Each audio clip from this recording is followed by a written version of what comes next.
What's up, y'all? Welcome back. Welcome back. Let's tier rank the 13 books from the 2025 Booker Longlist. Favorite reader, that's who you are. Traveling near, traveling far. Through every chapter, you're the star. Favorite reader, that's who you are. Okay, let's not waste no time. I got my laptop on my lap. And if we just gonna get started, let me put y'all into my world here. Okay, so here are the 13 books of the 2025 Book Long List, and I'm just going to jump right into it.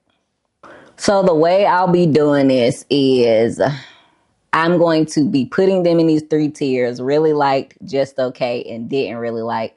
But then I'm also putting them in order because I'm pretty sure I have an order from worst to least. So you'll see that based on what's on the screen. Okay. I'm also not going to be going into like an in-depth review because I have individual videos for every single one of these books on my channel. If you just go through, I actually have a book along list playlist, but let's just jump into it. Okay, I'm going to be going through these in order from my favorite to least favorite. That's the way that it's going to go on the screen. So I'm going to be choosing favorite to least favorite, but they all kind of fall into these three categories. So starting off, Flashlight was my favorite book out of all of the books. To me, it just had like, I was very invested in the story. I just liked how the story was told. I liked the family aspect and how it was told, how you got different perspectives. I liked just a lot about it. So Flashlight was my favorite one. That's the one, if I wasn't in this book club, I would have still read this. Like, I feel like I would have read the synopsis and been like intrigued by it because it seems like something I would like naturally like.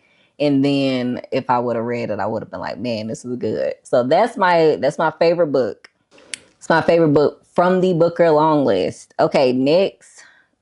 I know this is not the norm because I have seen a lot of these videos. Love Forms was my second favorite one. I enjoyed it. I enjoyed getting into the mind of somebody who's living with this like severe regret. And when you think about like what it is to be a parent, just so many different things and migrating from some place to another and not being able to let go. I feel like it was done so well and it seemed so like realistic.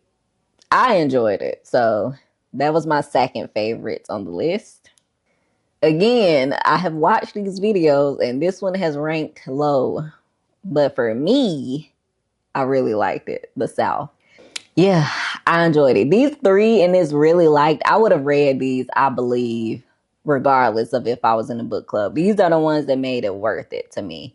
The South talked a lot about family and lineage. It talked about what I really like is one, how our memories are shaped, like versus the people that we share the memories with, and two, confusion of teenagers. Like when you're in a really impressionable state, like not knowing really, like not making sense of what's really going on. And I really enjoy that. These three, yeah, they right. Them the only three that's in this category. Let me just tell you now. That's my number one, number two, and number three. That's the only three that made it into the I really like category. Okay. Next. Next, we have the winner of the Booker Long List in 2025, which is Flesh. I will put that at my number 4 spot. It was just okay, but like more than the other ones that was just okay. I liked it because I liked the fact that it talked about manhood and like the loneliness of men. It talked about things that can be really, really isolating, and it had a level of vulnerability, but also it's pretty true to like a man telling the story. So I think they did a really good job at that. It's a couple things in it I was just like, okay, but you know, it still was better than the other ones on the just okay tier. So that's in my number 4 spot. Yeah. Yeah. Okay. Number 5, which was like right behind Flesh, was The Loneliness of Sonia and Sonny. I like the fact that it was that it gave a really like comprehensive view of this family across 2 different continents. Like I like the fact that it was very authentic in how it told the story of migrating from one place to another, even of Sonny, whose his experience was for his parents to try to like his mom to try to strip or erase his history from him because she thought that she was doing what was right for him. So I think it was really good. It was just, I wasn't the biggest fan of like the resolution, and I didn't like it enough. Like I liked it, but it was just okay. So that's why it's here. Okay. Number 6 spot, we have Endling by Maria Reva. This book, it was interesting and it kept me engaged, but it was large chunks of it that I just didn't care about. Like what I liked about it, I thought was good, but then there was chunks about it where I was just like, like, okay. So that's what that is for me. Next, I'm looking down here. What would I do? The Land in Winter. The Land in Winter was just okay to me. This is the book, if you remember from my review, where I said I really liked the atmosphere. I liked the setting, and I wish it was a nature book. I wish that we was only like, I kind of wish we didn't even have the characters. That's how I felt about this book. But what I really liked about it, and it like bumped it up to just okay, was just how it like transported you to this place. That I really enjoyed. I feel like he should low-key be a nature writer. It was so good. That one part, but then the rest I ain't really care about. So that's why it's in just okay. Next, I think The Rest of Our Lives will be in the just okay category. This is the one where his wife cheated on him and he told himself, in 12 years I'm leaving when our youngest goes to college. And you get to see him on this journey. Not necessarily, you don't really get to see him in the 12 years, but you get like glimpses of how those 12 years were. But you get to see him when it's time for him to be about what he said he's going to be about. Parts of this I really liked, and other parts I was just like, okay. That's why it's in the just okay piece. I totally messed this up. I said I was going to go on order. I'm actually going to put Audition in between Flesh and The Loneliness of Sonia and Sonny. Because I was looking at what I had left. I liked it more than I did Sonia and Sonny. So it's going to be in my number 5 spot. Yeah. This is a piece of metafiction. I liked how open-ended it was. I liked it, but then at times I feel like it was confusing on purpose just to be confusing and didn't really make sense. But it could just be me. And so, yeah, I did like it more than The Loneliness of Sonia and Sonny. So I'm going to put that in my number 5 spot. I'm really trying to see how I'm like rounding these out. Actually, let me move it here. I actually like Sonia and Sonny a little bit more. Okay, I'm feeling good about this. So 1, 2, yeah. Then I liked it more than Endling. I'm feeling good about this. Okay.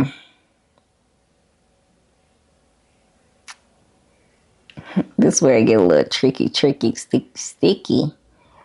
I think, did I like Seascraper more or less than One Boat?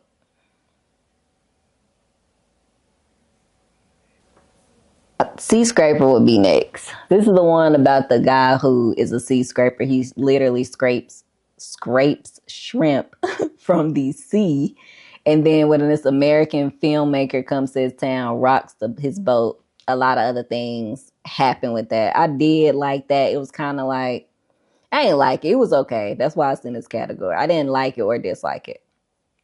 I kind of feel the exact same way about One Boat. I didn't like it or dislike it, but what Seascraper has over One Boat is better, I think, character development. So that's what I like more.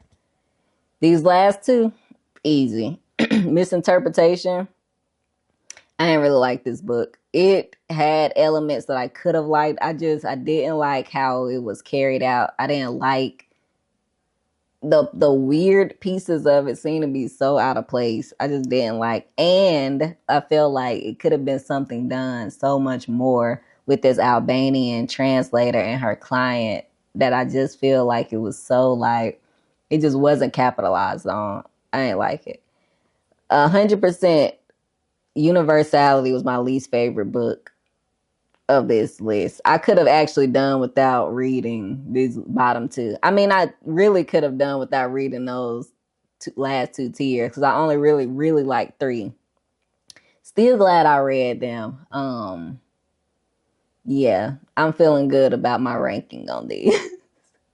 I'm looking at these and I've been trying to decide, like, for a few weeks now, maybe even a couple of months, is it worth it? Like, should I join the 2026 Booker Longlist book club?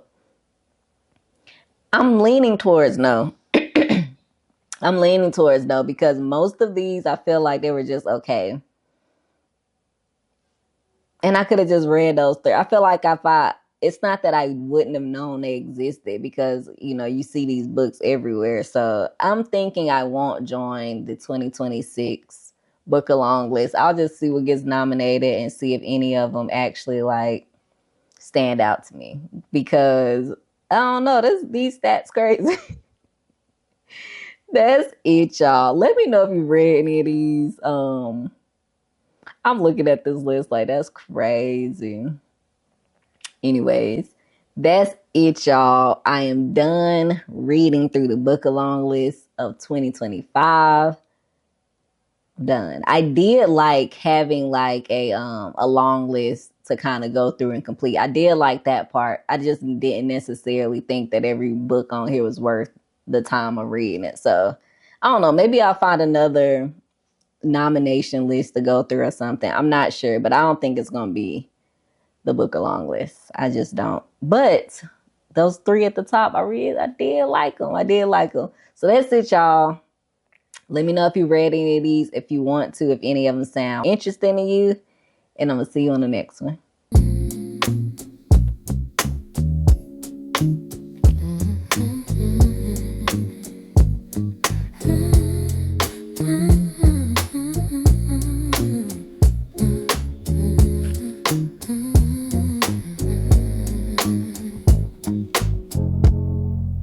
Pages turning soft as silk, stories flowing like warm milk. A journey starts with every line, worlds unfolding in your mind. Bookmarks falling where dreams collide. Every cover's got a tale inside. Favorite reader